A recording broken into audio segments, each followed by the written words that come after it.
ਸ਼੍ਰੀ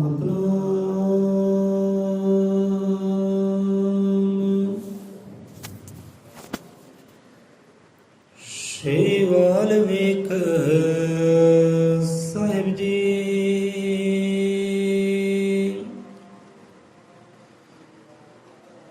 ਹਰੀ ਓਮ ਗੁਰੂ ਜੀ ਮਹਾਰਾਜ, ਹਰੀ ਓਮ ਗੁਰੂ ਜੀ ਮਹਾਰਾਜ, ਹਰੀ ਓਮ ਗੁਰੂ ਜੀ ਮਹਾਰਾਜ। ਅਜ਼ਰ ਅਮਰ ਤ੍ਰਿਕਾਲਦਰਸ਼ੀ ਸ੍ਰਿਸ਼ਟੀ ਕਰਤਾ ਜਗਤ ਗੁਰੂ ਆਦਿ ਕਵੀ ਸਤਿਗੁਰੂ ਮਹਾਰਾਜ ਗੁਰੂ ਵਾਲਮੀਕ ਦੇ ਆਵਾਜ਼ ਜੀ ਸਭ ਜੀਵਾਂ ਦੇ ਅੰਗ ਸੰਗ ਸਹਾਈ ਹੋਣ। ਸੋ ਆਰੰਭ ਕਰਦੇ ਹਾਂ ਸਤਿਗੁਰਾਂ ਦੇ ਨਾਮ ਦਾ ਉਹ ਆਸਰਾ ਧਰਦੇ ਹੋਇਆਂ ਮਹਾਰਾਜ ਸਭ ਜੀਵਾਂ ਦੇ ਅੰਗ ਸੰਗ ਸਹਾਈ ਹੋਣ। ਬੋਲੇ ਸੋ ਨਿਰਭੈ ਅਜ਼ਰ ਤ੍ਰਿਕਾਲਦਰਸ਼ੀ ਸ੍ਰਿਸ਼ਟੀ ਕਰਤਾ ਵਾਲਮੀਕ ਦੇ ਆਵਾਜ਼ ਜੀ ਕੀ ਜੈ। ਸੰਤਾਂ ਭਗਤਾਂ ਕੀ ਜੈ, ਸਤਿਗੁਰ ਦੇ ਸ਼ਰਧਾਲੂਆਂ ਦੀ ਸਦਾ ਸਦਾ ਸੰਸਾਰ ਚੋ ਜੈ। ਸਵਾਜਾਂ ਦੇ ਕਾਲ ਦੇ ਸ਼ਬਦ ਵਿਚਾਰਾਂ ਤੇ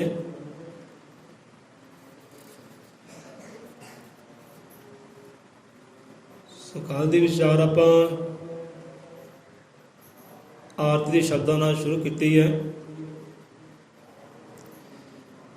ਕਿ ਜੋ ਆਪਾਂ ਆਰਤੀ ਪੜ੍ਹਦੇ ਹਾਂ ਗਾਉਂਦੇ ਹਾਂ ਉਹ ਆਰਤੀ ਦੇ ਸ਼ਬਦ ਸਾਨੂੰ ਕੀ ਸਮਝਾਉਂਦੇ ਆ।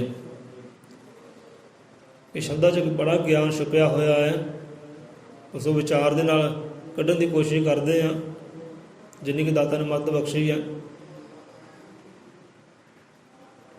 ਸੱਜ ਬਸੰਤ ਸੰਤ ਰਲ ਬੈਠੇ ਪਹਿਲੜੀ ਆਰਤੀ ਗਾਵਾਂ ਮੈਂ ਵਾਲਮੀਕ ਗੁਰੂ ਖੋਲ ਦੁਬਾਰਾ ਤੇਰਾ ਦਰਸ਼ਨ ਪਾਵਾਂ ਮੈਂ। ਕੱਲ ਆਪਾਂ ਇਸ ਤੱਕ ਪਹੁੰਚੇ ਸੀ। ਹੁਣ ਆਪ ਨੂੰ ਪੁੱਛੀ ਕਹਾਂ ਵੀ ਆਰਤੀ ਕਿਹਨੂੰ ਕਹਿੰਦੇ ਆ, ਦੱਸ ਸਕਦੇ ਹੋ? ਕਈ ਸੂਰਤਾਂ ਆਪਣੇ ਅੰਦਰ ਹੈ ਨਹੀਂ ਹੈ। ਆਪਾਂ 2-3 ਵਾਰੀ ਸਾਂਝਾ ਕਰ ਚੁੱਕੇ ਆਰਤੀ ਕਹਿੰਦੇ ਕਿਹਨੂੰ ਹੈ, ਕਿਹਨੂੰ ਕਹਿੰਦੇ ਆਰਤੀ। ਆਰਤੀ ਭਾਈ ਇੱਕ ਦੁਨਿਆਵੀ ਹੁੰਦੀ ਹੈ, ਇੱਕ ਆਰਤੀ ਹੁੰਦੀ ਹੈ ਕਰਤਾਰੀ। ਦੁਨਿਆਵੀ ਆਰਤੀ ਉਹਦੇ ਵਾਸਤੇ ਕੋਈ ਪਦਾਰਥਾਂ ਦੀ ਲੋੜ ਹੁੰਦੀ ਹੈ। ਕਰਤਾਰੀ ਆਰਤੀ ਹੈ ਉਹ ਰੱਬ ਦੀ ਸਿਫਤ ਸਲਾਹ, ਉਹਦੇ ਵਾਸਤੇ ਪਦਾਰਥਾਂ ਦੀ ਲੋੜ ਹੁੰਦੀ ਹੈ ਕਿ ਪਦਾਰਥ ਦੋਨੇ ਪਾਸੇ ਚਾਹੀਦੇ ਆ। ਕਰਤਾਰੀ ਆਰਤੀ ਕਰਨੀ ਹੈ, ਆਰਤੀ ਭਾਵ ਨਾ ਕੋਈ ਸਿਫਤ ਸਲਾਹ, ਉਹਦੀ ਰਜ਼ਾ ਵਿੱਚ ਰਹਿ ਕੇ ਭਾਣੇ 'ਚ ਰਹਿ ਕੇ ਉਹਦੀ ਸਿਫਤ ਸਲਾਹ ਦੇ ਨਾਲ ਜੁੜੇ ਰਹਿਣਾ। ਚਾਹੇ ਘੜੀ ਦੁੱਖ ਦੀ ਹੈ, ਘੜੀ ਚਾਹੇ ਸੁੱਖ ਦੀ ਹੈ, ਘੜੀ ਚਾਹੇ ਕੋਈ ਵੀ ਹੈ, ਹਰ ਘੜੀ ਦੇ ਅੰਦਰ ਸਮੇਂ ਅੰਦਰ ਉਹਦੀ ਯਾਦ ਦੇ ਨਾਲ ਸਿਮਰਨ ਦੇ ਨਾਲ ਜੁੜਿਆ ਰਹਿਣਾ, ਉਹਨੂੰ ਕਹਿੰਦੇ ਆਰਤੀ। ਅਸਲ 'ਚ ਆਰਤੀ ਜਿਹੜੀ ਉਹ ਹੁੰਦੀ ਹੈ, ਠੀਕ ਹੈ। ਯਾਦ ਰੱਖਿਓ ਕਿਉਂਕਿ ਇਹੋ ਜਿਹੀਆਂ ਗੱਲਾਂ ਬਾਤਾਂ ਬਾਰ-ਬਾਰ ਨਾ ਆਪਾਂ ਕਰਨੀਆਂ ਤੇ ਨਾ ਸਾਡੇ ਕੋਲ ਹੋਣੀਆਂ। ਭਾਈ ਤੁਸੀਂ ਕਹੋਗੇ 100 ਵਾਰੀ ਕਰਾਂਗੇ। ਫਿਰ ਸਮਝਿਓ ਕਿ ਆਰਤੀ ਕਿਹਨੂੰ ਕਹਿੰਦੇ ਆ। ਅਸਲ ਆਰਤੀ ਉਹਦੇ ਵਾਸਤੇ ਪਦਾਰਥ ਚਾਹੀਦੇ ਆ। ਆਰਤੀ ਉਹ ਪਰਮਾਤਮਾ ਦੀ, ਉਹ ਆਰਤੀ ਉਹ ਅਕਾਲ ਪੁਰਖ ਦੀ, ਆਰਤੀ ਆਪਣੇ ਸਤਿਗੁਰ ਦੀ ਭਾਵ ਸਿਫਤ ਸਲਾਹ ਵਡਿਆਈ, ਉਹਦੇ ਜਸ ਗਾਉਣੇ ਸੋਹਲੇ ਗਾਉਣੇ ਰਜ਼ਾ ਵਿੱਚ ਰਹਿ ਕੇ। ਇਹ ਨਹੀਂ ਕਿ ਦੁੱਖ ਆ ਗਿਆ ਹਾਂ ਦੋਸ਼ ਦੇਣੇ ਆ। ਹੁੰਦੇ ਨਾ ਕਈ ਇਹਦਾ ਬੰਦੇ ਕਰਦੇ ਆ ਪ੍ਰਧਾਨ ਸਾਹਿਬ ਜੀ, ਦੁੱਖ ਆ ਗਿਆ ਨਾ ਫਿਰ ਦੋਸ਼ ਦੇਣੇ ਰੱਬ ਨੂੰ, ਦੋਸ਼ ਦੇਣੇ ਆਪਣੇ ਗੁਰੂ ਨੂੰ। ਜੇ ਕਮੀਆਂ ਹੈਗੀਆਂ ਆਪਣੇ ਅੰਦਰ, ਕਮੀਆਂ ਆਪਣੇ ਅੰਦਰ ਹੈ, ਪੂਰੀ ਅਸੀਂ ਨਹੀਂ ਨਿਭਾਉਂਦੇ, ਦੋਸ਼ ਦੇਣੇ ਰੱਬ ਨੂੰ ਦੁੱਖ ਵੇਲੇ। ਉਹ ਫਿਰ ਉਹਦੀ ਰਜ਼ਾ ਨਹੀਂ ਹੈ, ਉਹਦੇ ਭਾਣੇ 'ਚ ਅਜੇ ਰਹਿਣਾ ਨਹੀਂ ਆਇਆ। ਜਿਹਨੇ ਭਾਣੇ 'ਚ ਰਜ਼ਾ 'ਚ ਰਹਿਣਾ ਆ ਜੇ ਨਾ, ਅਸਲ ਆਰਤੀ ਉਹੀ ਹੁੰਦੀ ਹੈ। ਜੇ ਸੁੱਖ ਆ ਗਿਆ ਫਿਰ ਹਾ ਫਿਰ ਰਾਖਸ਼ ਬਣ ਜਾਣਾ, ਜਿੰਨ ਬਣ ਜਾਣਾ। ਨੱਚ ਲਓ, ਗਾ ਲਓ, ਟੱਪ ਲਓ, ਕਰ ਲਓ ਅਵਗੁਣ ਇਕੱਠੇ। ਇਹ ਗੁਰਾਂ ਵਾਲੇ ਦੀ ਨਿਸ਼ਾਨੀ ਨਹੀਂ ਹੈ। ਸੋ ਆਰਤੀ ਉਹਦੀ ਸਿਫਤ ਸਲਾਹ ਕਰਨੀ, ਵਡਿਆਈ ਕਰਨੀ, ਸੋਹਲੇ ਗਾਉਣੇ, ਜਸ ਗਾਉਣੇ ਹਰ ਵੇਲੇ ਹੀ, ਦੁੱਖ ਵਿੱਚ ਵੀ ਸੁੱਖ ਵਿੱਚ ਵੀ। ਦੁੱਖ ਵਿੱਚ ਵੀ ਸ਼ੁਕਰਾਨਾ, ਸੁੱਖ ਵਿੱਚ ਵੀ ਤੇਰਾ ਸ਼ੁਕਰਾਨਾ ਹੈ, ਤੇਰੀ ਰਜ਼ਾ ਵਿੱਚ ਮੈਂ ਰਾਜ਼ੀ ਹਾਂ। ਜਿਹਨੂੰ ਰਜਾ ਵਿੱਚ ਭਾਣੇ 'ਚ ਰਹਿਣਾ ਆ ਜਾਏ, ਅਸਲ ਆਰਤੀ ਉਹੀ ਹੈ। ਤੇ ਆਰਤੀ ਵਾਸਤੇ ਵੀ ਕੋਈ ਪਦਾਰਥਾਂ ਦੀ ਲੋੜ ਹੈ। ਇਹ ਹੈਗੀ ਕਰਤਾਰੀ ਆਰਤੀ। ਇੱਕ ਆਰਤੀ ਗਾਉਂਦੇ ਆਪਾਂ ਸ਼ਬਦਾਂ ਵਿੱਚ, ਸ਼ਬਦਾਂ 'ਚ ਸਿਫਤ ਸਲਾਹ ਕਰਦੇ ਹਾਂ, ਉਹਦੀ ਵਡਿਆਈਆਂ ਗਾਉਂਦੇ ਹਾਂ ਕਿ ਪ੍ਰਮਾਤਮਾ ਤੂੰ ਇੱਦਾਂ ਕੀਤਾ, ਗੁਰੂ ਮਹਾਰਾਜ ਤੂੰ ਇੱਦਾਂ ਕੀਤਾ, ਤੂੰ ਆਹ ਚੀਜ਼ ਹੈ, ਤੂੰ ਇੰਨੇ ਨੂੰ ਤਾਰਿਆ, ਇੰਨੇ ਨੂੰ ਉਭਾਰਿਆ, ਆਹ ਤੇਰੀ ਆਰਤੀ ਕਰਦੇ, ਆਹ ਤੇਰੀ ਸੋਹਲੇ ਗਾਉਂਦੇ, ਸਾਰਾ ਆਉਂਦਾ ਹੈ। ਇਸ ਸਾਰੀ ਆਰਤੀ ਇੱਕ ਸ਼ਬਦਾਂ ਨਾਲ ਉਹਦੀ ਮਹਿਮਾ ਗਾਉਣੀ। ਤੇ ਇਹਦੇ ਵਾਸਤੇ ਵੀ, ਆਰਤੀ ਕਰਨ ਵਾਸਤੇ, ਆਰਤੀ ਗਾਉਣ ਵਾਸਤੇ ਵੀ ਕੋਈ ਚੀਜ਼ਾਂ ਦੀ ਲੋੜ ਹੈ। ਬੰਦਾ ਆਰਤੀ ਕਰਦਾ ਨਾ, ਕੁਝ ਇੱਕ ਥਾਲੀ ਲੈਂਦਾ ਹੈ, ਧੂਪ ਜਗਾਉਂਦਾ ਹੈ, ਜੋਤ ਜਗਾਉਂਦਾ ਹੈ, ਫਲ ਫਰੂਟ ਰੱਖਦਾ ਹੈ, ਕਿ ਸਰੂਪ ਨੂੰ ਲੈ ਕੇ ਉਹਦੀ ਆਰਤੀ ਕਰਦਾ ਹੈ। ਜਾਂ ਆਪਣੇ ਸਾਹਮਣੇ ਸੰਤ ਹੈ, ਆਪਣੇ ਰਹਿਬਰ ਹੈ, ਦੇਹਧਾਰੀ ਸੰਤ ਹੈ, ਉਹਨਾਂ ਦੀ ਆਰਤੀ ਗਾਉਂਦੇ, ਦੀਪਮਾਲਾ ਕਰਦੇ ਨਾ, ਇੱਕ ਉਹਦੇ ਗਾਉਣ ਗਾਉਂਦੇ ਹੈ। ਇੱਕ ਆਰਤੀ ਉਹ ਹੈ, ਉਹ ਸੰਸਾਰੀ ਆਰਤੀ ਹੈ। ਉਹਦੇ ਵਾਸਤੇ ਪਦਾਰਥਾਂ ਦੀ ਲੋੜ ਹੈ। ਤੇ ਅੱਜ ਬਸੰਤ ਸੰਤ ਰਲ ਬੈਠੇ। ਇੱਕ ਬਸੰਤ ਬਾਹਰਲੀ ਹੁੰਦੀ ਹੈ, ਬਸੰਤ ਰੁੱਤ ਹੁੰਦੀ ਹੈ ਨਾ, ਇੱਕ ਪਤਝੜ ਹੁੰਦੀ ਹੈ। ਪਹਿਲਾਂ ਪਤਝੜ ਆਉਂਦੀ ਹੈ, ਪਤਝੜ 'ਚ ਕੀ ਹੁੰਦਾ ਕਿ ਤੁਹਾਨੂੰ ਪਤਾ ਹੀ ਹੈ। ਫਿਰ ਬਸੰਤ ਆਉਂਦੀ ਹੈ, ਬਸੰਤ ਫਿਰ ਲਹਿਰਾਂ ਬਹਿਰਾਂ ਹਰਿਆ ਭਰਿਆ ਕਰ ਦਿੰਦੀ ਹੈ। ਇੱਦਾਂ ਇੱਕ ਪਤਝੜ ਜੀਵਨ ਅੰਦਰ ਵੀ ਆਉਂਦੀ ਹੈ। ਜਦੋਂ ਬੰਦਾ ਦੁੱਖਾਂ ਵਿੱਚ ਹੁੰਦਾ ਹੈ, ਮੁਸ਼ਕਲਾਂ 'ਚ ਆਉਂਦਾ ਹੈ, ਮੁਸੀਬਤਾਂ 'ਚ ਹੁੰਦਾ ਹੈ ਨਾ, ਉਹਦੇ ਵਾਸਤੇ ਪਤਝੜ ਹੁੰਦੀ ਹੈ। ਜਦੋਂ ਖੁਸ਼ੀਆਂ ਲਹਿਰਾਂ ਬਹਿਰਾਂ ਹੁੰਦੀਆਂ, ਉਹ ਹੁੰਦੀ ਹੈ ਬਸੰਤ। ਬਸੰਤ ਜੀਵਨ 'ਚ ਆਉਂਦੀ ਕਦੋਂ? ਜਦੋਂ ਸੰਤਾਂ ਦੇ ਨਾਲ ਮੇਲ ਮਿਲਾਪ ਹੋਵੇ, ਸੰਤਾਂ ਦੇ ਗਿਆਨ ਨੂੰ ਸਾਂਭਿਆ ਜਾਵੇ, ਪਾਲਿਆ ਜਾਵੇ, ਚਲਾਇਆ ਜਾਵੇ ਆਪਣੇ ਜੀਵਨ ਨੂੰ ਗਿਆਨ ਦੇ ਅਨੁਸਾਰ। ਉਦੋਂ ਅਸਲ ਹੁੰਦੀ ਹੈ ਜੀਵਨ ਦੀ ਬਸੰਤ। ਕਹਿੰਦੇ ਨਾਨਕ ਤਾਹਾਂ ਬਸੰਤ ਹੈ, ਜਿਸ ਕਰ ਵਸਿਓ ਕੰਤ। ਹੁਣ ਤੁਸੀਂ ਵੀ ਕਹਿ ਦਿਓ ਭਾਈ ਕਿ ਨਾਨਕ ਤਿਹਾਂ ਬਸੰਤ ਹੈ, ਜਿਸ ਕਰ ਵਸਿਓ ਕੰਤ। ਕੰਤ ਤੋਂ ਭਾਵ ਕਿ ਪਰਮੇਸ਼ਰ, ਉਹ ਸਿਰਜਣਹਾਰਾ, ਜੇ ਹਿਰਦੇ ਅੰਦਰ ਵਾਸ ਕਰ ਜਾਂਦਾ ਹੈ ਗੁਣਾਂ ਦੇ ਜ਼ਰੀਏ, ਰਹਿਮਤਾਂ ਦੇ ਜ਼ਰੀਏ। ਅਸਲ ਵਿੱਚ ਬਸੰਤ ਜਿਹੜਾ ਇਨਸਾਨ ਦੀ ਉਹੀ ਹੈ, ਜਦੋਂ ਪਰਮੇਸ਼ਰ ਅੰਦਰ ਵਾਸ ਕਰ ਜਾਏ, ਉਹਦੇ ਗੁਣ, ਦੈਵੀ ਗੁਣ ਜੇ ਅੰਦਰ ਪ੍ਰਗਟ ਹੋ ਜਾਣਾ, ਅਸਲ ਬਸੰਤ ਉਹੀ ਹੈ। ਕਿ ਜਦੋਂ ਉਹ ਬਸੰਤ ਆਉਂਦੀ ਹੈ ਨਾ, ਫਿਰ ਪਤਝੜ ਆਉਂਦੀ ਨਹੀਂ ਗੀ। ਕਿ ਜੀਵਨ ਅੰਦਰ ਪਤਝੜ ਆ ਜਾਏ, ਸਵਾਲ ਹੀ ਹੈ ਨਹੀਂ।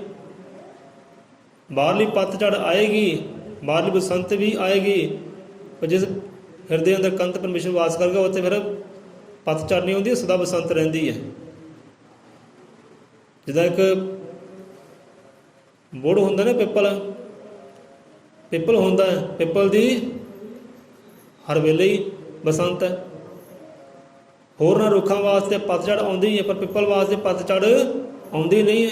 ਉਹ ਹਰ ਵੇਲੇ, ਹਰ ਰੁੱਤ ਵਿੱਚ, ਸਮੇਂ ਵਿੱਚ ਉਹ ਬਸੰਤ ਹੈ ਉਹਦੀ। ਉਹਨੂੰ ਪਤਝੜ ਦਾ ਕੋਈ ਵੀ ਅਸਰ ਨਹੀਂ ਹੁੰਦਾ, ਉਹਦੀ ਹਰ ਵੇਲੇ ਬਸੰਤ ਹੈ। ਇੱਦਾਂ ਇਨਸਾਨ ਦੀ ਵੀ ਹਰ ਵੇਲੇ ਬਸੰਤ ਹੋ ਜਾਂਦੀ ਹੈ, ਜਦੋਂ ਸੰਤਾਂ ਦਾ ਆਸਰਾ ਲੈਂਦਾ, ਸੰਤਾਂ ਦਾ ਨਾਮ ਲੈਂਦਾ ਹੈ, ਧਿਆਨ ਲੈਂਦਾ ਹੈ, ਫਿਰ ਰੱਬ ਦੀ ਬੰਦਗੀ ਕਰਦਾ, ਰੱਬ ਨੂੰ ਆਪਣੇ ਹਿਰਦੇ ਨੂੰ ਪ੍ਰਗਟ ਕਰ ਲੈਂਦਾ ਹੈ, ਉਹਦੀ ਹਰ ਵੇਲੇ ਹੀ ਬਸੰਤ ਹੈ। ਪਿੱਪਲ ਦੇ ਵਾਂਗ, ਪਿੱਪਲ ਤੁਸੀਂ ਦੇਖਿਓ ਕਿਤੇ ਬਸੰਤ ਰੁੱਤ ਦੇਖਿਓ, ਉਹਦੇ ਪੱਤੇ ਝੜਦੇ ਨਹੀਂ ਹੈ, ਉਹ ਹਰਿਆ ਭਰਿਆ ਹਰ ਸਾਲ ਹੀ ਰਹਿੰਦਾ ਹੈ। ਸੋ ਇੱਦਾਂ ਜਗਿਆਸੂ ਜਨ ਵੀ ਹੋ ਸਕਦਾ ਹੈ। ਸੋ ਅੱਜ ਬਸੰਤ ਸੰਤ ਨਾਲ ਬੈਠੇ, ਪਹਿਲੜੀ ਆਰਤੀ ਗਾਵਾਂ ਮੈਂ। ਇਹ ਹੁੰਦਾ ਕਿੱਦਾਂ ਹੈ ਤੇ ਬਸੰਤ ਆਉਂਦੀ ਕਿੱਦਾਂ ਹੈ? ਉਹਦੀ ਸਿਫਤਾਂ ਗਾਉਣ ਦੇ ਨਾਲ, ਉਹਦੀ ਸਿਫਤਾਂ ਸੁਣਨ ਦੇ ਨਾਲ। ਪਹਿਲਾ ਬੰਦਾ ਸਿਫਤਾਂ ਨਾਲ ਜੁੜਦਾ ਹੈ। ਜ਼ਿਆਦਾ ਪਹਿਲਾਂ ਸੁਣੇਗਾ ਫਿਰ ਗਾਏਗਾ। ਜਦੋਂ ਗਾਉਂਦਾ ਹੈ ਫਿਰ ਸੰਤਾਂ ਰਹਿਬਰਾਂ ਦੀ ਸੰਗਤ ਕਰਦਾ, ਫਿਰ ਉਹਦੀਆਂ ਅੰਦਰੋਂ ਸਿਫਤਾਂ ਨਾਲ ਜੁੜਦਾ ਹੈ। ਸੋ ਅੱਜ ਬਸੰਤ ਸੰਤ ਨਾਲ ਬੈਠੇ, ਪਹਿਲੜੀ ਆਰਤੀ ਗਾਵਾਂ ਮੈਂ। ਹੁਣ ਇੱਥੇ ਇਹ ਆਰਤੀ ਹੈ, ਇਹ ਜਸ ਗਾਉਣੇ ਉਹਦੇ। ਹੁਣ ਕਹਿੰਦੇ ਜੇ ਕਿਰਪਾ ਕੀਤੀ ਹੈ, ਆਹ ਹੁਣ ਅੰਦਰਲੇ ਦੁਆਰੇ ਵੀ ਖੋਲ੍ਹਣੇ ਕਰ, ਦਿਲ ਦੀ ਖਿੜਕੀ ਵੀ ਖੋਲ੍ਹਣੇ ਕਰ। ਇੱਥੇ ਤੂੰ ਵਾਸ ਕਰਦਾ ਹੈ, ਉਹ ਦਰਵਾਜ਼ੇ ਵੀ ਖੋਲ੍ਹਣੇ ਕਰ ਕਿ ਤੇਰੀ ਦਰਸ਼ਨਦਾਰੀ ਪ੍ਰਤੱਖ ਹੋ ਕੇ ਪਾ ਸਕੀਏ। ਹੁਣ ਆਰਤੀ ਜਸ ਗਾਉਣ ਦੀ ਗੱਲ ਆਈ ਹੈ ਕਿ ਜਸ ਤੇਰਾ ਗਾਵਾਂ, ਤੇਰੀ ਸਿਫਤ ਸਲਾਵਾਂ ਗਾਵਾਂ, ਕਰ ਕਿਰਪਾ ਤੇਰੇ ਗੁਣ ਗਾਵਾਂ, ਕਰ ਕਿਰਪਾ ਤੇਰੇ ਗੁਣ ਗਾਵਾਂ। ਤਾਂ ਗੁਣ ਗਾਉਣ ਨੂੰ ਹੀ ਆਰਤੀ ਕਹਿੰਦੇ ਆ। ਇਹਦੇ ਵਾਸਤੇ ਕੋਈ ਪਦਾਰਥਾਂ ਦੀ ਲੋੜ ਹੈ। ਇਹ ਆਰਤੀ ਇੱਦਾਂ ਨਹੀਂ ਗਾ ਹੁੰਦੀ। ਨਹੀਂ ਤਾਂ ਆਪ ਸੰਸਾਰ 'ਚ ਵਿਚਰਦੇ ਹੋ, ਤੁਹਾਡੇ ਨਾਲ ਸੰਸਾਰ ਵਿਚਰਦਿਆਂ ਕਿੰਨਾ ਕੁ ਬੰਦੇ ਜੋ ਰੱਬ ਦੀ ਗੱਲ ਕਰਦੇ ਆ। ਕਿਉਂ ਪ੍ਰਧਾਨ ਜੀ? ਜਾਂ ਡਿਪੂ 'ਚ ਕੰਮ ਕਰਦੇ ਹਾਂ, ਕਿੰਨੇ ਕੁ ਬੰਦੇ ਆ ਜੋ ਤੁਹਾਡੇ ਨਾਲ ਹਰ ਵੇਲੇ ਰੱਬ ਦੀ ਗੱਲ ਕਰਦੇ ਆ, ਸਤਿਗੁਰ ਦੀ ਗੱਲ ਕਰਦੇ ਆ, ਬਾਣੀ ਦੀ ਗੱਲ ਕਰਦੇ ਆ। ਉਹ ਤਾਂ ਸੰਸਾਰੀ ਗੱਲਾਂ ਕਰਨ ਵਾਲੇ ਮਿਲਣਗੇ ਤੁਹਾਨੂੰ। ਹਾਂ ਵੀ ਉੱਥੇ ਆਹ ਹੋ ਗਿਆ, ਉੱਥੇ ਆਹ ਹੋ ਗਿਆ, ਇੱਧਰੋਂ ਆਹ ਖਬਰ ਆ ਗਈ, ਇੱਧਰੋਂ ਆਹ ਖਬਰ ਆ ਗਈ, ਉਹਦਾ ਪੁੱਤਰ ਨਿਕਲ ਗਿਆ, ਉਹਦੀ ਧੀ ਨਿਕਲ ਗਈ, ਬਸ ਇਹ ਚੱਕਰ ਆ। ਉਹ ਤਰ ਗਿਆ ਤਾਂ ਡੁੱਬ ਗਿਆ। ਗੁਰੂ ਦੀ ਗੱਲ ਕਰਨ ਵਾਲਾ, ਰੱਬ ਦੀ ਗੱਲ ਕਰਨਾ ਕੋਈ ਬਿਰਲਾ 100 'ਚੋਂ ਇੱਕ ਹੁੰਦਾ ਜੋ ਹਰ ਵੇਲੇ ਗੁਰੂ ਦੀ ਗੱਲ ਕਰਦਾ ਹੈ। ਉਹ ਬੰਦੇ ਕੋਲ ਜਾਓ, ਤੁਹਾਡੇ ਨਾਲ ਸੰਸਾਰੀ ਗੱਲ ਕਰੇਗਾ ਨਹੀਂ, ਗੁਰੂ ਦੀ ਗੱਲ ਕਰੇਗਾ, ਬਾਣੀ ਦੀ ਗੱਲ ਕਰੇਗਾ। ਸੋ ਇਹੋ ਜਿਹੇ ਬਿਰਲੇ ਹੁੰਦੇ ਆ। ਕਿਉਂਕਿ ਕਿਰਪਾ ਤੇਰੇ ਗੁਣ ਗਾਵਾਂ, ਕਿ ਪਰਮਾਤਮਾ ਦੀ ਕਿਰਪਾ ਕਰਦੇ ਹਰ ਵੇਲੇ ਤੇਰੇ ਮੈਂ ਗੁਣਾਂ ਦੇ ਨਾਲ ਜੁੜਿਆ ਰਵਾਂ, ਤੇਰੇ ਗੁਣ ਗਾਵਾਂ, ਸਿਫਤ ਗਾਵਾਂ, ਸੋਲੇ ਗਾਵਾਂ ਹਰ ਵੇਲੇ ਹੀ। ਅਸਲ 'ਚ ਇਹ ਆਰਤੀ ਹੈ। ਸੋ ਇਹਦੇ ਵਾਸਤੇ ਪਦਾਰਥ ਦੀ ਲੋੜ ਹੈ। ਪਦਾਰਥ ਕਿਹੜੇ ਹੈ? ਸੰਸਾਰੀ ਆਰਤੀ ਕਰਨੀ ਪਦਾਰਥ ਦੀ ਲੋੜ ਹੈ, ਕਰਤਾਰੀ ਆਰਤੀ ਕਰਨੀ ਪਦਾਰਥ ਦੀ ਲੋੜ ਹੈ। ਸੋ ਅੱਗੇ ਸਮਝਾਉਂਦੇ ਆ ਸੰਤ ਰਹਿਬਰ, ਤਾਂ ਸਮਝਿਓ ਆਪ। ਸੋ ਪਦਾਰਥ ਦੇ ਕੋਲ ਹੋਣ ਤੇ ਦਰਵਾਜ਼ੇ ਹਰ ਵੇਲੇ ਖੁੱਲ੍ਹੇ, ਉਹਦੀ ਰਹਿਮਤਾਂ ਦੇ, ਉਹਦੇ ਆਨੰਦ ਦੇ, ਖੁਸ਼ੀਆਂ ਦੇ ਦਰਵਾਜ਼ੇ ਹਰ ਵੇਲੇ ਖੁੱਲ੍ਹੇ ਹੈ। ਪਦਾਰਥਾਂ ਦੀ ਲੋੜ ਹੈ ਕਿ ਜਸ ਗਾਈਏ, ਉਹਦੀ ਸਿਫਤਾਂ ਗਾਈਏ, ਜੁੜੀਆਂ ਉਹਦੀ ਸਿਫਤ ਸਲਾਹ ਦੇ ਨਾਲ। ਗਾ ਨਹੀਂ ਸਕਦੇ, ਸੁਣ ਲਓ, ਕਿਉਂਕਿ ਸੁਣਦੇ ਨਾਲ ਭਾਗ ਜਾਗ ਪੈਂਦੇ ਆ। ਸੋ ਅੱਗੇ ਜਗਿਆਸੂ ਜਨ ਪਰਮਾਤਮਾ ਅੱਗੇ ਅਰਦਾਸ ਬੇਨਤੀ ਕਰਦਾ ਕਿ ਕਿੱਦਾਂ ਤੇਰੇ ਦਰਸ਼ਨ ਦਾਰੇ ਪਾਵਾਂ। ਤੇਰੀ ਆਰਤੀ ਪੜ੍ਹਨੀ ਹੈ, ਤੇਰੀ ਆਰਤੀ ਗਾਉਣੀ, ਤੇਰੀ ਆਰਤੀ ਕਰਨੀ ਹੈ। ਮੈਂ ਪਦਾਰਥ ਕਿਹੜੇ ਲੈ ਕੇ ਆਵਾਂ ਪਰਮਾਤਮਾ? ਕਿਹੜੇ ਪਦਾਰਥ ਜੋ ਤੈਨੂੰ ਚੰਗੇ ਲੱਗਦੇ ਆ, ਭਾਉਂਦੇ ਆ, ਮੈਂ ਪਦਾਰਥ ਲੈ ਕੇ ਆਵਾਂ, ਤੇਰੇ ਭੇਟਾਂ ਚੜਾਵਾਂ, ਤੇਰੇ ਗਾਉਣ ਗਾਵਾਂ, ਤੇ ਤੂੰ ਮੈਨੂੰ ਪ੍ਰਤੱਖ ਹੋ ਕੇ ਦਰਸ਼ਨਦਾਰੀ ਦੇ ਸਕੇ। ਕਹਿੰਦੇ ਕਾਹੇ ਕਾ ਗੋਬਰ, ਕਾਹੇ ਕਾ ਪਾਣੀ, ਕਾਹੇ ਕਾ ਲੇਪ ਕਰਾਵਾਂ ਮੈਂ।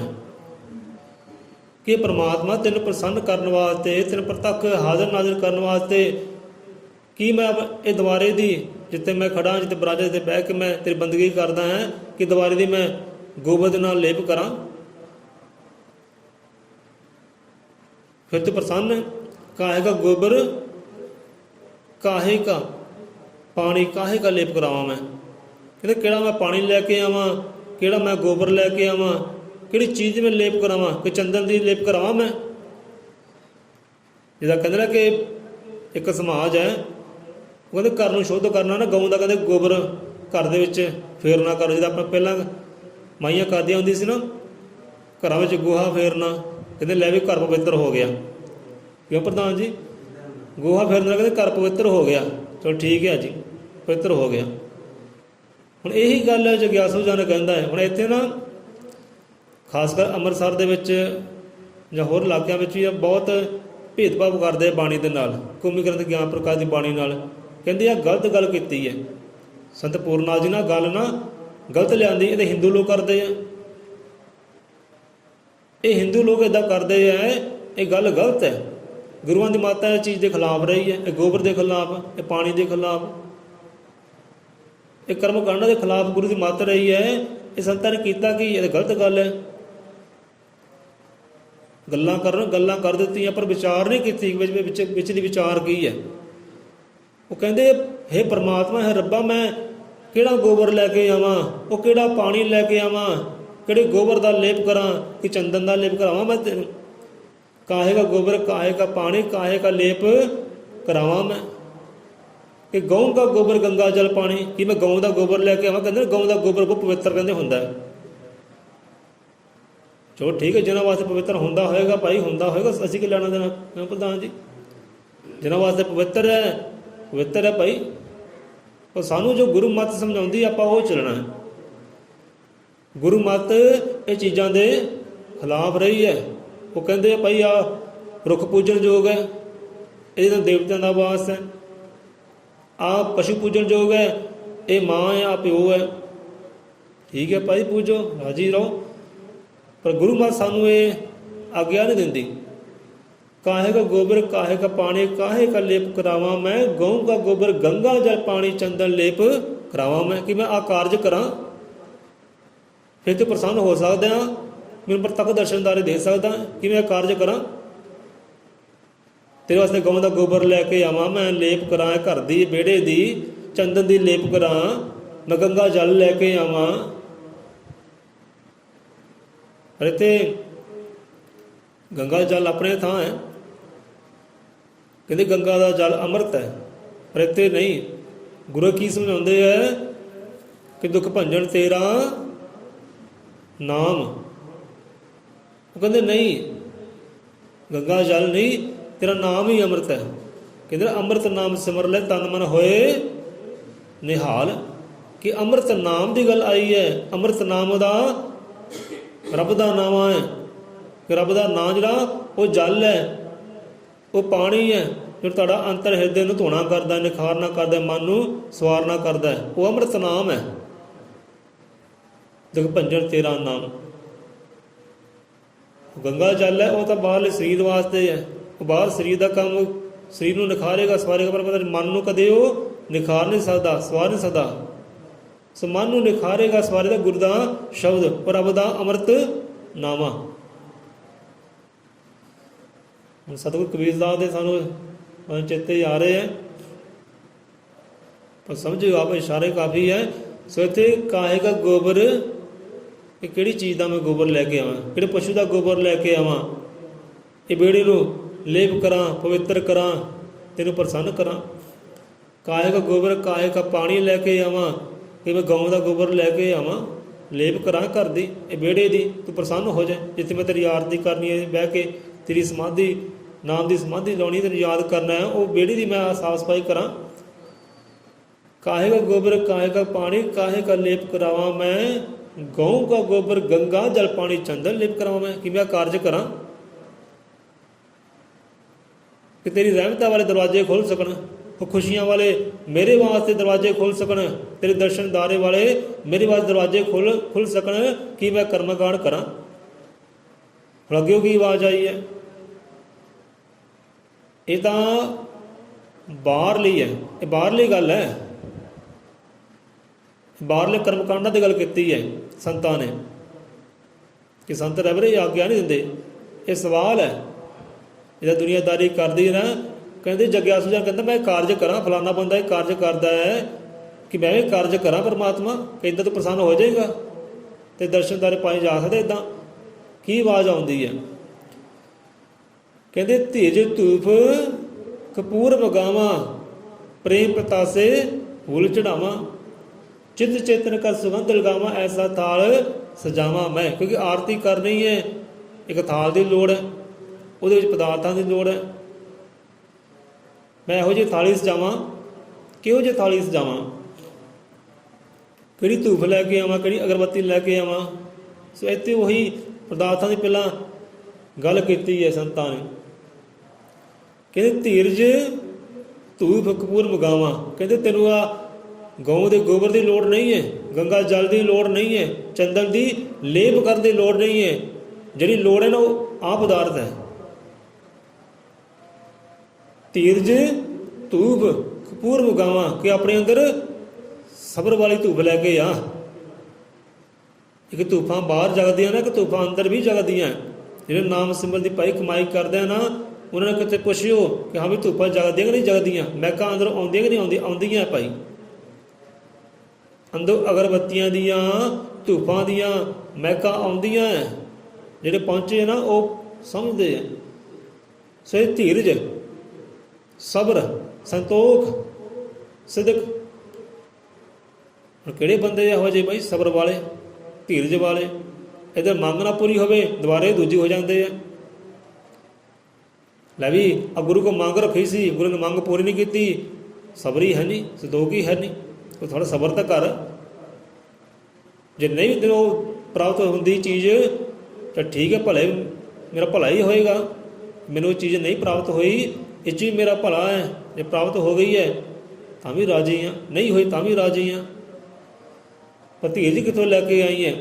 ਕਹਿੰਦੇ ਜੇ ਤਾਂ ਮੈਨੂੰ ਪ੍ਰਸੰਨ ਕਰਨਾ ਹੈ, ਮੇਰੇ ਦਰਸ਼ਨ ਦਾਰੇ ਪਾਉਣੇ ਆ ਨਾ, ਮੇਰੀ ਆਰਤੀ ਕਰਨੀ ਹੈ, ਅਤੇ ਮੇਰੀ ਆਰਤੀ ਵਾਸਤੇ ਸਿਲਸਿਲਾ ਵਾਸਤੇ ਆਹ ਪਦਾਰਥਾਂ ਦੀ ਲੋੜ ਹੈ, ਆਹ ਥਾਲੀ ਸਜਾਉਣ ਦੀ ਲੋੜ ਹੈ। ਧੀਰਜ ਧੂਫ ਕਪੂਰ ਮਗਾਵਾਂ, ਕਹਿੰਦੇ ਬਾਹਰਲੀ ਕਪੂਰ ਦੀ ਲੋੜ ਨਹੀਂ ਹੈ, ਬਾਹਰਲੀ ਧੂਪ ਦੀ ਲੋੜ ਨਹੀਂ ਹੈ। ਧੂਪ ਉੱਤੇ ਕੀ ਹੈ?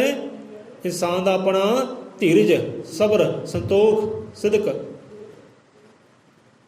ਇਹ ਕਹਿੰਦੇ ਇਨਸਾਨ ਦੇ ਵਿੱਚ ਹੋਵੇ। ਧੀਰਜ ਧੂਪ ਕਪੂਰ ਮਗਾਵਾਂ, ਪ੍ਰੇਮ ਪਤਾਸੇ ਫੂਲ ਚੜਾਵਾਂ। ਕਹਿੰਦੇ ਮੈਨੂੰ ਬਾਹਰਲੇ ਫੁੱਲਾਂ ਦੀ ਵੀ ਲੋੜ ਨਹੀਂ ਹੈ, ਮੈਨੂੰ ਗੁਲਾਬ ਦੇ ਫੁੱਲ ਚਾਹੀਦੇ ਹੈ, ਚੰਦਨ ਦੇ ਫੁੱਲ ਚਾਹੀਦੇ, ਜਾਂ ਕਲੀਆਂ ਚਾਹੀਦੀਆਂ, ਜਾਂ ਕਿੰਨੇ ਫੁੱਲ ਹੈ, ਗੇਂਦੇ ਦੇ ਫੁੱਲ ਹੈ। ਇਹ ਫੁੱਲ ਚੜਾਉਂਦੇ ਨੇ ਭੇਟਾਂ ਕਿ ਫੋਟੋ ਮੋਰੇ ਮੂਰਤੀ ਮੋਰੇ ਫੁੱਲ ਚੜਾਉਂਦੇ, ਲੈ ਫੁੱਲਾਂ ਦੇ ਨਾਲ ਰੱਬ ਪ੍ਰਸੰਨ ਹੋ ਜਾਏਗਾ। ਉਹ ਕਹਿੰਦੇ ਨਹੀਂ, ਇੱਦਾਂ ਵੀ ਨਹੀਂ। ਕਹਿੰਦੇ ਫੁੱਲ ਚੜਾਉਣੇ ਨਾ ਪ੍ਰੇਮ ਦੇ ਚੜਾ, ਮੁਹੱਬਤ ਇਸ਼ਕ ਦੇ ਫੁੱਲ ਚੜਾ, ਕਿ ਅੰਦਰ ਇਨਸਾਨ ਦੇ ਪ੍ਰੇਮ ਹੋਵੇ, ਇਸ਼ਕ ਹੋਵੇ, ਮੁਹੱਬਤ ਹੋਵੇ, ਉਹ ਫੁੱਲ ਉਹਨੂੰ ਚੰਗੇ ਲੱਗਦੇ ਹੈ। ਕਿਉਂਕਿ ਫੁੱਲਾਂ ਦੀ ਆਪਣੀ ਮਹਿਕ ਹੈ ਅਤੇ ਮੁਹੱਬਤ ਦੀ, ਇਸ਼ਕ ਦੀ ਆਪਣੀ ਮਹਿਕ ਹੈ। ਕਿਉਂ ਸਾਈਂ ਜੀ? ਕਿਉਂਕਿ ਫੁੱਲਾਂ ਦੀ ਮਹਿਕ ਇੱਥੇ ਤੱਕ ਰਹੇਗੀ ਸੰਸਾਰ ਤੱਕ, ਪਰ ਇਸ਼ਕ ਦੀ, ਪ੍ਰੇਮ ਦੀ ਮਹਿਕ ਰੱਬ ਦੇ ਦਰਗਾਹ ਹੀ ਜਾਂਦੀ ਹੈ, ਉਹਦੇ ਹਿਰਦੇ ਤੱਕ ਜਾਂਦੀ ਹੈ। ਪ੍ਰੇਮ ਦੀ ਮਹਿਕ ਹੈ, ਇਸ਼ਕ ਦੀ ਮਹਿਕ, ਮੁਹੱਬਤ ਦੀ ਮਹਿਕ ਹੈ। ਸੋ ਜੇ ਪ੍ਰੇਮ ਦੇ ਫੁੱਲਾਂ ਦੀ ਗੱਲ ਕੀਤੀ ਹੈ, ਧੀਰਜ ਤੂਬ ਕਪੂਰ ਮਗਾਵਾਂ ਪ੍ਰੇਮ ਪਤਾਸੇ ਫੂਲ ਚੜਾਵਾ। ਕਹਿੰਦੇ ਨਾ ਜਿਹਨੇ ਪ੍ਰੇਮ ਕੀਓ ਤਿਨ ਹੀ ਕੀ ਆਉਂਦਾ ਹੈ? ਪ੍ਰਭੂ ਪਾਇਓ। ਜਿਹਨੇ ਵਾਕਈ ਸੱਚਾ ਸੁੱਚਾ ਪ੍ਰੇਮ ਕਰਨਾ ਕੀਤਾ ਨਾ, ਉਹ ਰੱਬ ਦੇ ਨਾਲ, ਗੁਰੂ ਦੇ ਨਾਲ, ਇਹ ਪਾਇਆ ਵੀ ਉਹਨਾਂ ਨੇ ਹੀ ਹੈ, ਦੂਜੇ ਨੇ ਨਹੀਂ ਪਾਇਆ। ਜਿਹਨੇ ਪ੍ਰੇਮ ਕੀਓ ਤਿਨ ਹੀ ਪ੍ਰਭੂ ਪਾਇਓ। ਇੱਥੇ ਉਹ ਪ੍ਰੇਮ ਦੀ ਗੱਲ ਆਈ ਹੈ, ਉਹ ਪ੍ਰੇਮ ਦੀ ਗੱਲ ਆਈ ਹੈ ਕਿ ਆਪਣੇ ਪ੍ਰੇਮ ਨੂੰ, ਮੁਹੱਬਤ, ਇਸ਼ਕ ਨੂੰ ਫੁੱਲ ਬਣਾ ਲਾ। ਉਹ ਫੁੱਲ ਲੈ ਕੇ ਆ ਪ੍ਰੇਮ ਵਾਲੇ। ਧੀਰ ਤੂੰ ਕਪੂਰ ਮਗਾਵਾਂ ਪ੍ਰੇਮ ਪਤਾਸੇ ਫੂਲ ਚੜਾਵਾਂ, ਕਿ ਚਿੱਤ ਚੇਤਨ ਕਰ ਸੁਗੰਧ ਲਗਾਵਾਂ। ਚਿੱਤ ਚੇਤਨ, ਚੇਤਨ ਤੋਂ ਭਾਵ ਹੁੰਦਾ ਕਿ ਸਾਵਧਾਨ, ਚਤਨ, ਖਬਰਦਾਰ, ਜਾਗਿਆ ਹੋਇਆ। ਚਿੱਤ ਤੋਂ ਭਾਵ ਕਿ ਸਾਡੀ ਮਨ, ਸਾਡਾ ਭਾਵਨਾ। ਚਿੱਤ ਚੇਤਨ ਕਰ ਸੁਗੰਧ ਲਗਾਵਾਂ, ਕਿ ਆਪਣੇ ਮਨ ਨੂੰ ਰੋਸ਼ਨ ਕਰਾਂ ਗੁਰੂ ਦੇ ਗਿਆਨ ਦੇ ਨਾਲ, ਸੰਤਾਂ ਦੇ ਗਿਆਨ ਦੇ ਨਾਲ ਇਹ ਰੋਸ਼ਨ ਕਰਾਂ। ਇਹ ਮਨ ਰੋਸ਼ਨ ਹੋਏਗਾ, ਇਹ ਹਿਰਦਾ ਰੋਸ਼ਨ ਹੋਏਗਾ, ਹਿਰਦਾ ਗਿਆਨਵਾਨ ਹੋਏਗਾ, ਹਰ ਵੇਲੇ ਸਾਵਧਾਨ ਹੈ, ਖਬਰਦਾਰ ਹੈ, ਚੇਤਨ ਹੈ ਨਾ। ਮੈਂ ਕਿਹਾ ਹੋਇਆ ਹੈ, ਆਹ ਕਹਿੰਦੇ ਥਾਲ ਸਜਾਉਣਾ ਕਰ। ਚਿੱਤ ਚੇਤਨ ਕਰ ਸੁਗੰਧ ਲਗਾਵਾਂ। ਸੁਗੰਧ ਉੱਥੇ ਗੁਰੂ ਦੇ ਗਿਆਨ ਦੀ ਹੈ, ਇਹ ਜਗਦੇ ਹੋਏ ਮਨ ਦੇ ਦੀਪਕ ਦੀ ਹੈ, ਕਿ ਆਪਣੇ ਚਿੱਤ ਨੂੰ ਰੋਸ਼ਨ ਕਰ, ਚੇਤਨ ਰਹਿ, ਹਰ ਵੇਲੇ ਖਬਰਦਾਰ ਰਹਿ, ਇਹਨੂੰ ਜਗਾਉਣਾ ਕਰ। ਇਹ ਥਾਲ ਦੀ ਗੱਲ ਕੀਤੀ ਹੈ ਕਿ ਆਹ ਥਾਲ ਹੋਵੇ, ਐਸਾ ਥਾਲ ਸਜਾਵਾਂ ਮੈਂ।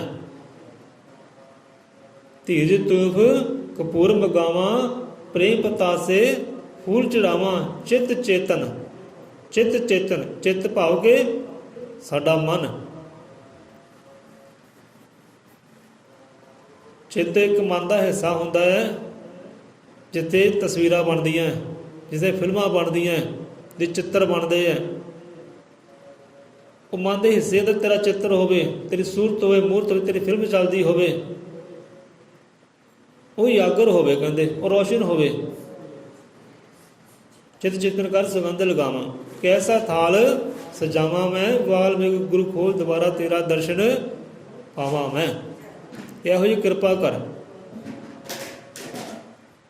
ਮੈਂ ਹੁਣ ਗਊ ਦਾ ਗੋਬਰ ਲੈ ਕੇ ਨਹੀਂ ਆਇਆ, ਮੈਂ ਗੱਗਾ ਜਲ ਨਹੀਂ ਲੈ ਕੇ ਆਇਆ, ਚੰਦਨ ਦਾ ਲੇਪ ਮੈਂ ਨਹੀਂ ਕਰਦਾ, ਹੁਣ ਮੈਂ ਆਹ ਚੀਜ਼ਾਂ ਲੈ ਕੇ ਆਇਆ। ਧੀਰਜ ਲੈ ਕੇ ਆਇਆ, ਸਬਰ ਲੈ ਕੇ ਆਇਆ, ਪ੍ਰੇਮ ਲੈ ਕੇ ਆਇਆ।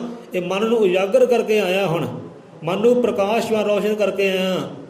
ਇਹ ਮਨ ਦੇ ਅੰਦਰ ਤੇਰੇ ਚਿੱਤਰ ਲੈ ਕੇ ਆਇਆ, ਤੇ ਤਸਵੀਰਾਂ ਲੈ ਕੇ ਆਇਆ, ਸੂਰਤਾਂ ਮੂਰਤਾਂ ਲੈ ਕੇ ਆਇਆ। ਹੁਣ ਦਰਸ਼ਨਦਾਰੇ ਦੇ ਮੈਨੂੰ ਆਪਣੀ ਰਹਿਮਤਾਂ ਦੇ ਆਨੰਦ ਦੇ ਦਰਵਾਜ਼ੇ ਖੋਲ ਮੇਰੇ ਵਾਸਤੇ, ਕਿ ਵਾਲਮੀਕ ਗੁਰੂ ਖੋਲ ਦੁਆਰਾ ਤੇਰਾ ਦਰਸ਼ਨ ਪਾਵਾਂ ਮੈਂ। ਸੋ ਇੰਨੀ ਕੀ ਹਾਜ਼ਰ ਪ੍ਰਵਾਨ ਕਰੋ।